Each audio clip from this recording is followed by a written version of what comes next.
Welcome Amar sir YouTube channel. इस पर आप सबों का स्वागत है।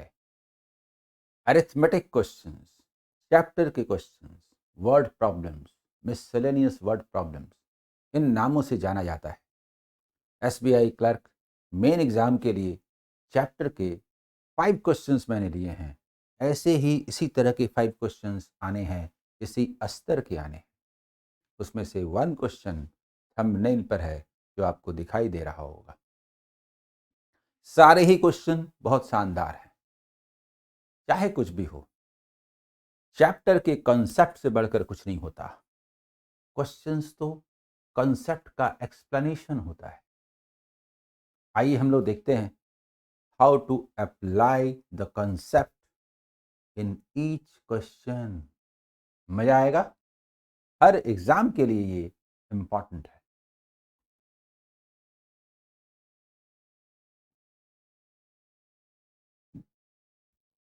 यूट्यूब पर मेरे क्लास सफिशिएंट है। बिल्कुल, रात में 9 बजे रोज लाइव क्लास होता है। चाहे किसी भी एग्जाम का प्रिपरेशन कर रहे हो, SBI PO, IBPS PO, RRB PO, clerk, SSC, CGL, CHSL, railway exam, sufficient है। इसमें कोई खर्च नहीं है। इसका पीडीएफ भी टेलीग्राम चैनल पर उपलब्ध है और आप आराम से प्रिपरेशन कर सकते हैं। लेकिन जो हमारा ऐप है उस पर पेड बैचेस चलते हैं। हाँ, थोड़ा अरेंज्ड वे में होता है, मेहनत थोड़ी कम लगती है, पीडीएफ अवेलेबल रहता है। अरेंज होता है, इतना ही अंतर है। डाउट क्लियरिंग वहाँ भी होता है, यहाँ भी होता है। आप जब कमेंट करते हैं तो मैं एक्सप्लेन करता हूँ। उस पर ये 50% का ऑफ सारे कोर्सेज पर चल रहा है। और सबसे इम्पॉर्टेंट बात है कि फाउंडेशन बैच 2023 उसमें जो मैथ्स है उसका ये लाइव क्लास है। लाइव प्लस रिकॉर्डेड वीडियो का एक कॉम्बिनेशन है सारे ही एग्जाम के लिए। Bank, SSC, railway, complete course. इसके बाद कुछ और ज़रूरत नहीं रहेगी। ये 4 जनवरी से स्टार्ट हो रहा है यही बैच। मैंने अभी कहा यूट्यूब के जितने भी ऐप के जो क्लासेस हैं वो तो ऐप पर उसके पीडीएफ रहते हैं, लेकिन ये जो क्लास मैं ले रहा हूँ इसके सारे ही पीडीएफ अमर सर कॉम्पिटिटिव एग्जाम और अमर सर बैंक एग्जाम प्रिपरेशन ये चैनल और ग्रुप में उपलब्ध हैं। रोज क्लास खत्म होने के तुरंत बाद इसका वीडियो दे दिया जाता है, इसका पीडीएफ दे दिया जाता है, वीडियो के लिंक दे दिए जाते हैं और आप आराम से इसका प्रिपरेशन कर सकते हैं। तो आइए बात करते हैं वर्ड प्रॉब्लम्स पर। बहुत ही सुंदर चैप्टर बेस्ड क्वेश्चंस हैं। एप्लीकेशन में आपको मजा आएगा। पहला क्वेश्चन आपके सामने देखिए। A circular cone is formed by melting a solid spherical ball and a circular cylinder together. दो चीजें हैं, एक स्फेरिकल बॉल है और एक सर्कुलर सिलेंडर है। दोनों को मिला के मतलब पिघला के मतलब मेल्ट करके का मतलब volume. Volume, sum of the volumes is taken as, और उनसे एक कोन बनाते हैं।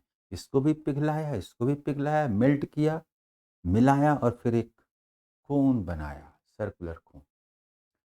इसमें कहा जा रहा है if the radius of the ball is half of the height of cylinder and the radius of cylinder is and the radius of cylinder is square root of 2/3 times of that of the ball, then what will be the ratio between the volume of the circular cone to that of spherical ball?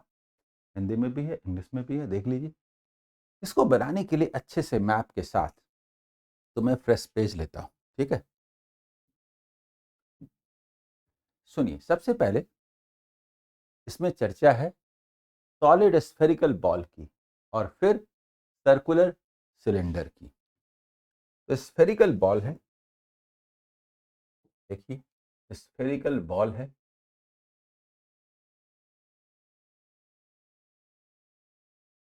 और cylinder है। तो चलिए cylinder बनाता हूं। देखिए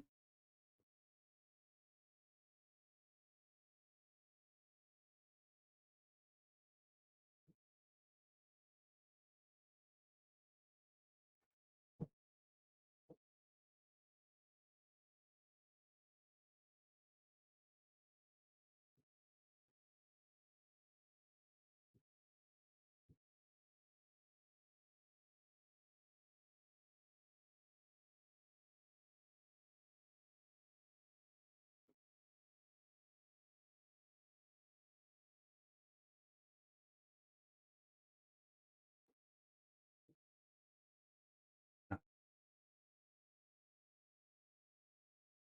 ठीक है।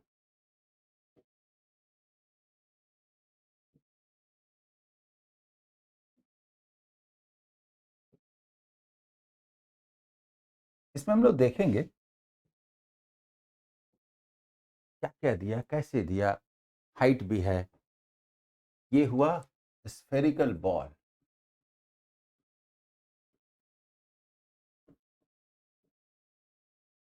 और ये है right circular cylinder.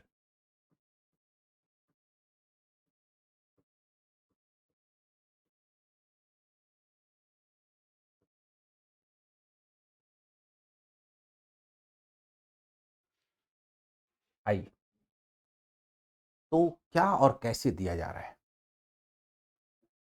If the radius of the ball is half of the height of the cylinder, cylinder का हाफ है रेडियस, उसके हाइट का, सिलेंडर के हाइट का इसका रेडियस हाफ है। यदि हम उधर x माने तो x/2, मतलब उसका हाफ है, तो x माने तो x/2, कुछ जच नहीं रहा, थोड़ा ढंग से मानेंगे उसके लिए। And the radius of cylinder is 2/3 times to that of ball. ये एज्यूम करने का एक रास्ता बताता है कि हम इसे रेडियस को r मान लेते हैं। तो सुनिए, अगर इसका रेडियस r मान लेते हैं तो वो हाफ है हाइट का, यानी इसका हाइट होगा h = 2r। इसका आधा है, इसे हमने r कहा, तो h 2r हुआ। और एक बात, और एक बात, and the radius of cylinder is square root of 2/3 time that of the ball. यानी बॉल का हमने r कहा, तो ये है स्क्वायर रूट ऑफ 2/3r। ये रेडियस है, बहुत अच्छे से मान लिया गया है। अब आप आसानी से इसको निकाल सकते हैं। लेकिन दोनों के वॉल्यूम का सम सिलेंडर का वॉल्यूम होगा, एक कोन का वॉल्यूम होगा। हमें एक कोन बनाना है, एक बड़ा सा कोन बनाना है। देखिए, एक कोन बनाना है जो इन दोनों का सम होगा। ठीक है,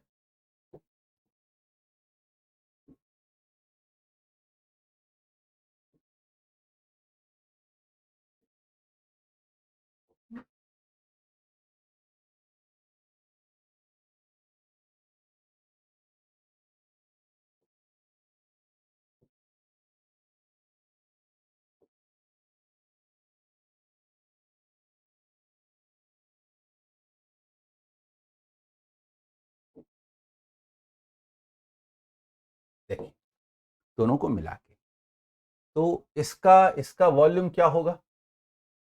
4/3। देखिए, पाई 4/3 पाई आर क्यूब। ठीक है, और इसका वॉल्यूम क्या होगा? पाई आर स्क्वायर, यानी square root of 2/3 r, r square into h, मतलब 2r। दोनों के वॉल्यूम का सम जो है वो कोन का वॉल्यूम होगा। थोड़ा गौर कीजिए, 4/3 पाई आर क्यूब प्लस, ये क्या हुआ? स्क्वायर रूट हटा, 2 ये भी हुआ 4/3 pi R cube is equal to 8/3 pi R cube is equal to volume of of कोन,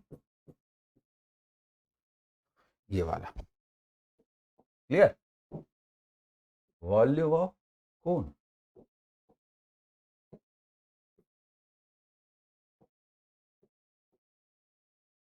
हमारा जो क्वेश्चन था वो ये था, what will be the ratio between volume of circular cone जो हमने निकाला to that of spherical ball, यानी कि वॉल्यूम ऑफ, लिखते हैं volume of cone is to ball, spherical ball, ये बॉल था, ball is equal to, cone निकला 8/3 pi R cube is to 4/3 pi R cube, यानी कि 2:1। जल्दी बताइए,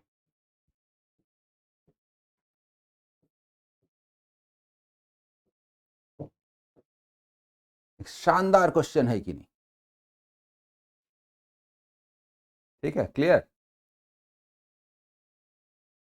आई, इसके बाद हम लोग चलते हैं सेकंड क्वेश्चन की ओर, फिर एक बेहद शानदार question. S1 is the series of four positive integers whose each term is one more than the consecutive multiple of 3। सुनिए सुनिए, जैसे 3 है, मान लीजिए 3 से है कि नहीं है नहीं मालूम, 3, 6, 9, तो इसके बीच में 3 का गैप है, 9, 12, 15, तो +1 भी करेंगे तो क्या फर्क पड़ता है, 3 + 1 4, 3 × 2 बोले 6, 6 + 1 7, देखिए 4 और 7 का गैप, आगे भी 9 + 1 10 का गैप। अगर सबों में 1 ऐड करेंगे और नया सीरीज बनेगा नए टर्म्स का +1 करके, तो भी गैप तो 3 का ही रहेगा ना। ये मैं गैप की बात क्यों कर रहा हूं, भाई फिर से पढ़ता हूं। S1 is the series of 4 positive integers whose each term is 1 more than consecutive multiples of 3। The average of S1 is 11.5। इसने बता दिया, एवरेज मालूम है तो फिर टर्म्स मालूम है तो फिर सम मालूम है, S1 का पता तो चल गया। रुकिए, थोड़ा आगे बढ़ते हैं। And S2 is a series of 5 consecutive multiples of 5। First वाला क्या था, 3 का मल्टीपल से 1 ज्यादा, और सेकंड वाला multiples of 5 which first term is equal to the second term of S1। Second term of S1 तो हमें पता चल चुका है, तो S2 का भी फर्स्ट टर्म मालूम हो जाएगा। What is the sum of all the terms of series S2? Map आ गया ना समझ में?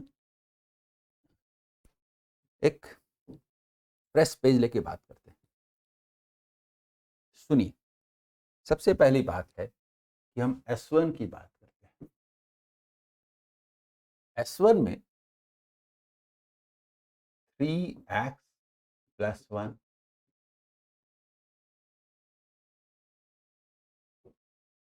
3 का मल्टीपल है, 3x + 1,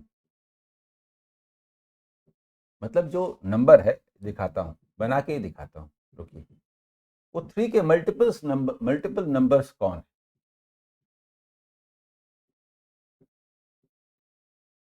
एक है 3x, जैसे 3 × 1, 3 × 2 बोलेंगे, 2 का मतलब 3x + 1, 3x + 2, ये समझाने के लिए बात कर रहा हूं, और 3x + 3, जल्दी बोलिए। ये 3 के मल्टीपल नंबर्स हुए, और इसमें अगर हम +1 करते हैं, +1 +1 +1 और +1, तो हमें S1 जो सीरीज है उसके टर्म्स पता चल जाते हैं इन टर्म्स ऑफ x। हम इसको और बढ़िया से ऐसे लिख देते हैं, ये टर्म्स हैं, चिंता मत कीजिए, बहुत बढ़िया से समझ में आएगा।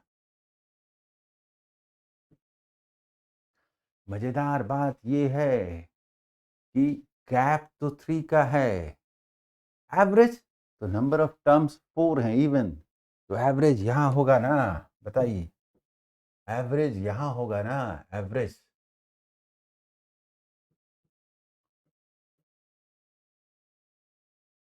एवरेज है 11.5, बताइए बताइए बताइए, एवरेज है 11.5। तो हम जानते हैं की थोड़ा और नीचे लिखते हैं,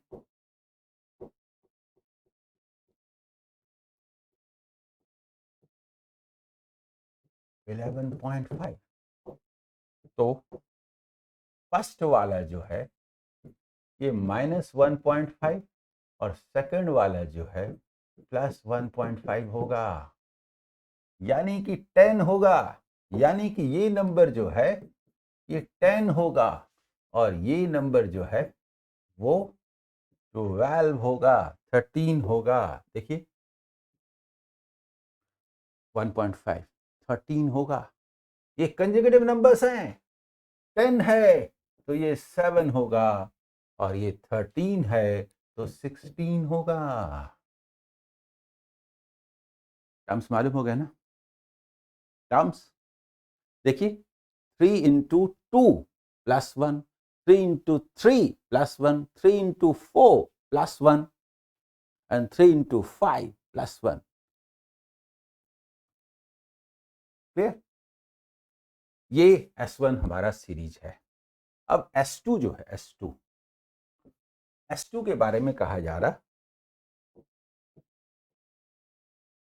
S2 के बारे में कहा जा रहा है। एक काम करते हैं, हम लोग इसके टर्म को बना ही देते हैं बढ़िया से, 1 2 3 4 एंड 5 बना देते हैं। अब ये क्या कह रहा है सुनिए, S2 is a series of 5 consecutive multiples of 5, 5, 5, 10, कहां से शुरू है भी नहीं मालूम, बताता हूं, whose first term is equal to second term of S1, second term of S1, second term of S1, second term of S1, ये कहता है इक्वल है, दैट मीन्स कि ये 10 है ना 5 का मल्टीपल्स, और हम जानते हैं कि ये 5 के मल्टीपल्स हैं, तो +5 +5 +5 होगा कि नहीं, +5, ठीक है, जल्दी बताइए समझ में आ रहा है कि नहीं।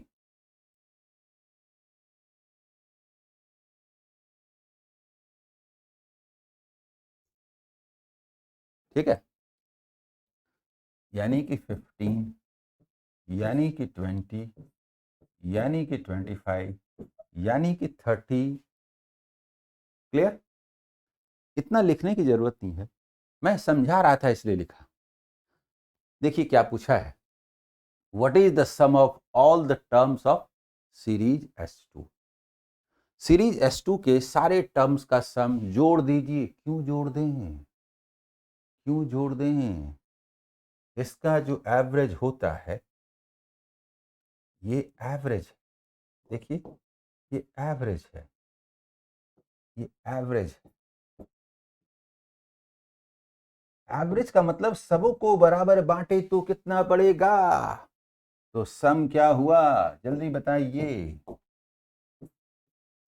सबको 20, सभी हैं कितने 5, तो आंसर इज 100। जल्दी बताइए, ये भी एक शानदार क्वेश्चन है कि नहीं। आगे बढ़े अगले क्वेश्चन की ओर।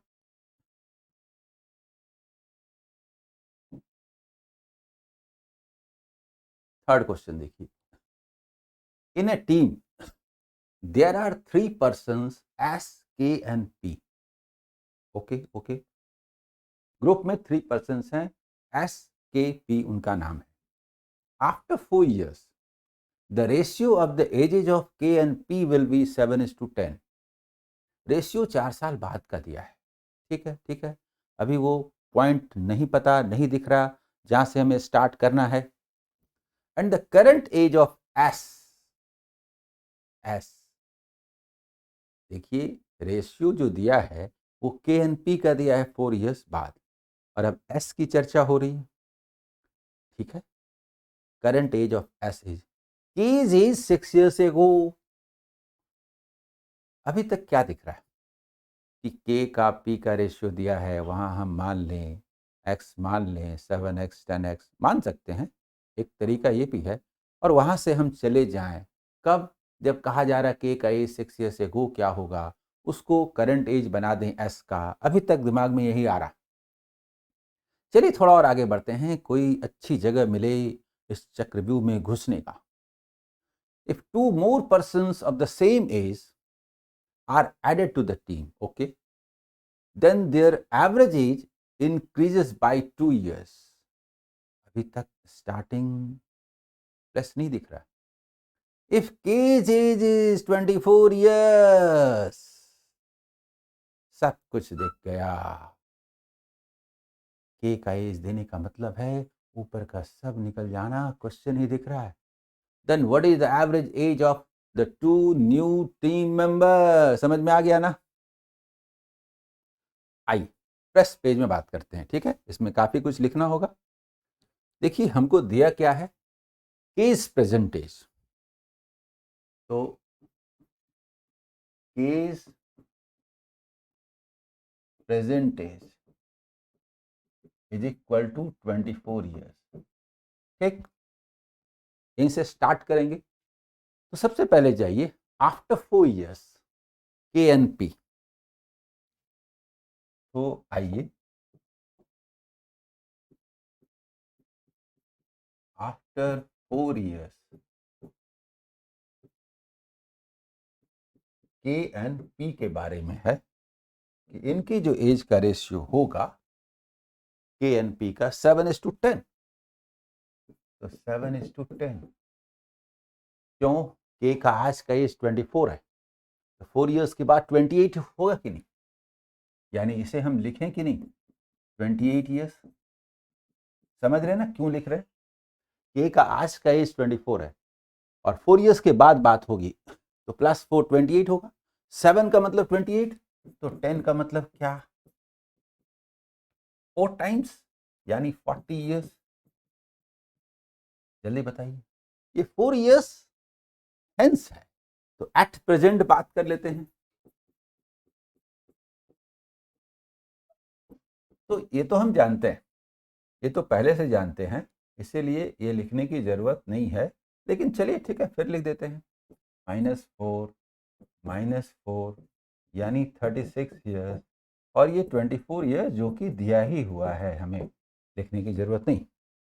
तो एट प्रेजेंट के का एज भी मालूम हो गया और पी का एज भी मालूम हो गया। जल्दी बताइए। अब क्वेश्चन में चलते हैं। के और पी के जो करंट एज है मालूम हो गया, and current age of S is K's is 6 years एगो, तो वो भी तो मालूम हो गया। देखिए देखिए देखिए, एट प्रेजेंट जो एस का एज होगा वो क्या होगा, एस का जो एज होगा के का 6 साल पहले जो था, के का 6 साल पहले जो था, यानी कि 18 years। कैसे? तो 24 -6।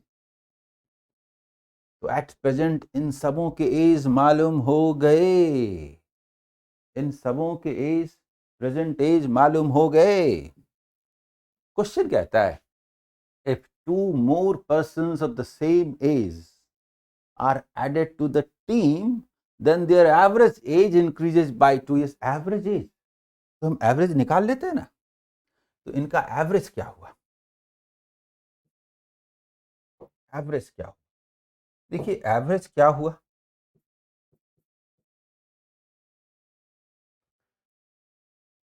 चलिए अच्छे से निकाल के बताता हूं।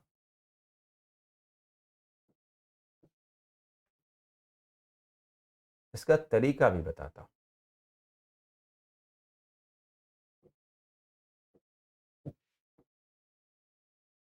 के देखिए, के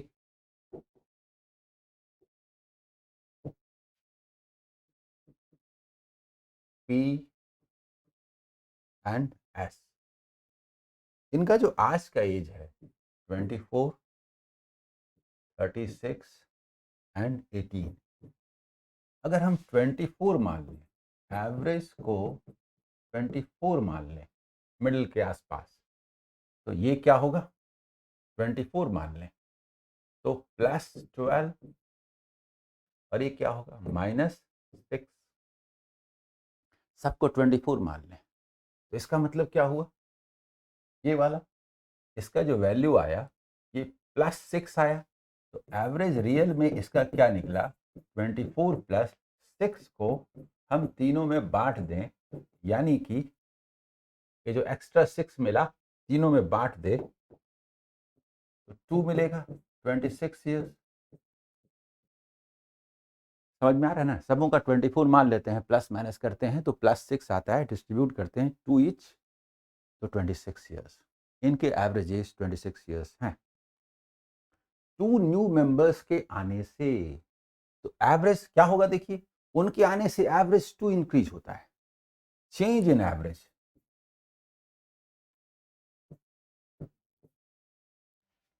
चेंज इन एवरेज क्या है,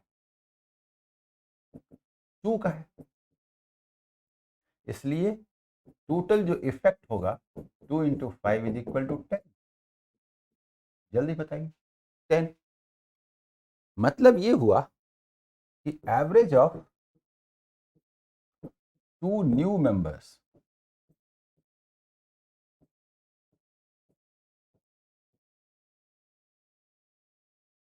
ये क्या आएगा, 26 + 10, और दोनों में बांट देंगे। मतलब ये है कि उन दोनों के आने से एवरेज 2 इंक्रीज करता है, 5 पर्सन हैं, 5 × 2 10 इंक्रीज करेगा, 10 वो दोनों मिल के लाए, 5 5 लाए, 26 ना हो के 26 + 5, 26 + 5 31 ईयर्स। बोलिए, क्वेश्चन देख लीजिए यहाँ पर, ये भी एक शानदार क्वेश्चन है कि नहीं, ये बताइए, शानदार क्वेश्चन है कि नहीं।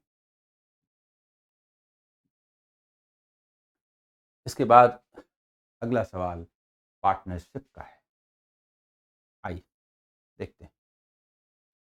3 persons P, Q and R entered into a partnership with capitals in the ratio 3:4:2। Ratio के टर्म को हम कभी x मानते भी हैं, नहीं भी मानते हैं, डिपेंड करता है क्वेश्चन क्या कहता है। वैल्यूज अगर दिए हैं तो हमें x मानना पड़ता है, ओनली रेशियो की बात हो तो नो नीड। समझ में आ रहा है। At the end of 6 years from the start, P adds half of the initial amount, और थोड़ा आगे देख लेते हैं तो कहीं भी रुपए की चर्चा नहीं है, लास्ट में सिर्फ प्रॉफिट की चर्चा है। Profits are distributed in the ratio of investment, ये आप जानते हैं, जल्दी बताइए। तो हम लोग फिर से एक फ्रेश पेज ले लें, आइए। इसमें क्या क्या है, पी क्यू आर, देखिए पी क्यू एंड आर, ठीक है, P Q and R. Ratio क्या है, रेशियो क्या है, 3:4:2, 3:4:2, 3:4:2, ठीक है, ये रेशियो है। इसके साथ शुरू होता है बिजनेस। हाँ, at the end of 6 years from start P adds, तो सबसे पहले बोलेंगे भाई 6 years है तो 1 year में ये हुआ ना, उसके बाद बोलिए क्या करना है, half of the initial amount of R to his capital, R का हाफ 1 होता है, 1 डालता है तो 3 + 1 4 हो जाएगा, 3 + 1 4 हो जाएगा। जो आगे कंटिन्यू करेगा, जल्दी बताइए।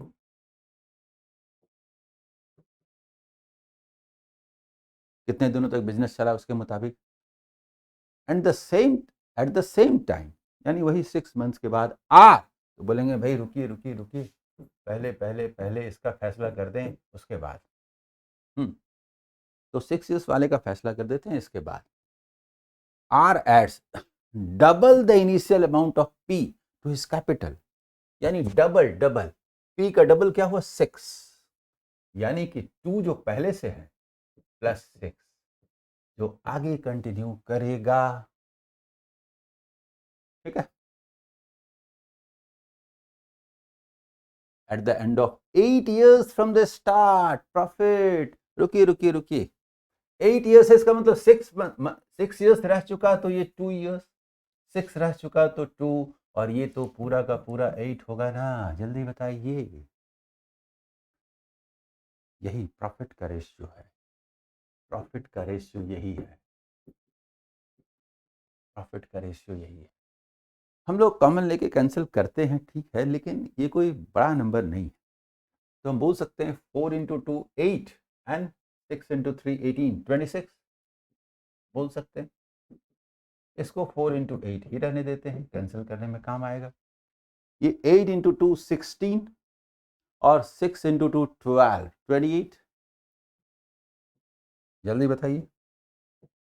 यानी ये 13 2 से 2 से और 2 से, ठीक है, जल्दी बताइए। तो रेशियो क्या आया? रेशियो आया 13:16:14। देखिए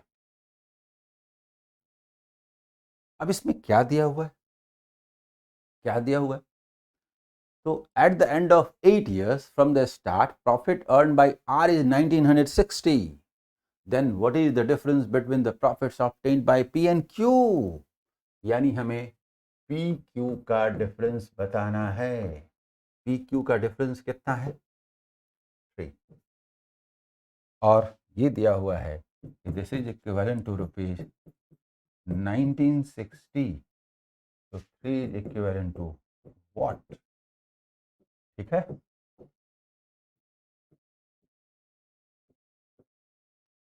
तो ये भी होगा इंटू 140, दैट मीन्स की ₹420। बताइए ये क्वेश्चन भी कितना शानदार है। ठीक है।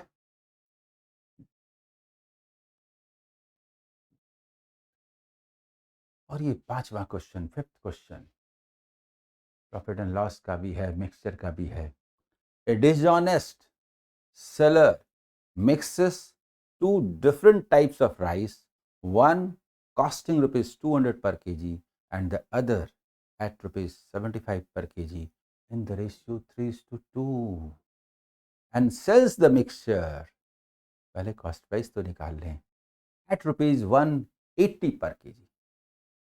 तब तो प्रॉफिट लॉस आसान है। नहीं नहीं, something more, he also uses a weight, बेईमानी भी करना है, नाम में शुरू में लिखा हुआ है ए डिसऑनेस्ट डीलर, तब तो वो ऑनेस्ट हो जाएगा, डिसऑनेस्ट कैसे रहेगा? तो नाम के अनुसार आचरण भी करने दीजिए। ही also uses a weight of 800 gram instead of 1 kg। अच्छा अच्छा, 20% कम देता है, कॉस्ट प्राइस को 20% रिड्यूस कर लेता है। क्वेश्चन का मैप क्लियर है। आइए हम लोग बात करते हैं, इसको बात करते हैं फ्रेश पेज में बनाया जाए। चलिए फ्रेश पेज में बनाते हैं। देखिए 3 kg फर्स्ट है, सेकंड 2 kg, टोटल 5 kg। देखिए रेट क्या है, इसका रेट, इसका रेट, तो इसका रेट भी निकलेगा। इसका रेट देखिए 200 रुपीज पर kg। ठीक है, यह है 200 रुपीस पर केजी।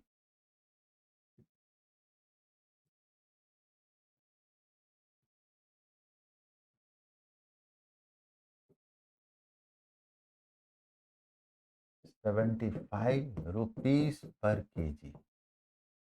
तो ये हुआ ₹600 3 केजी, ये हुआ ₹150, टोटल हुआ ₹750।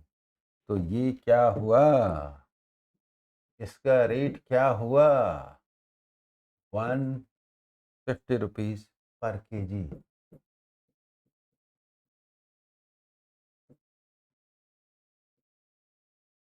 This is CP. लेकिन एक बात गौर कीजिए, दिखाता हूं। होता ये है कि रियल सीपी क्या है। 1 केजी के में जगह पर 800 ग्राम देना, 20% कम करना। देखिए सीपी ये कितना है, ₹150। सेलिंग प्राइस क्या है, ₹180। 1 केजी की बात करें या पर केजी की बात करें, जो भी बोलिए, तो वो 20% लेस वेट यूज करता है, -20%। दैट मीन्स -30 की 30 रुपीज।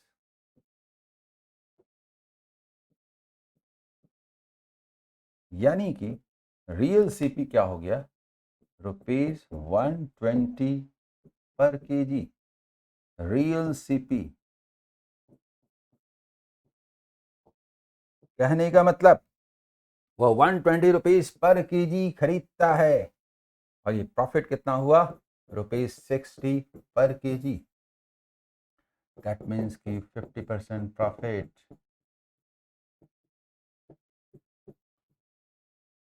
बताइए बताइए, ये एक शानदार क्वेश्चन है कि नहीं, ओवरऑल प्रॉफिट परसेंट।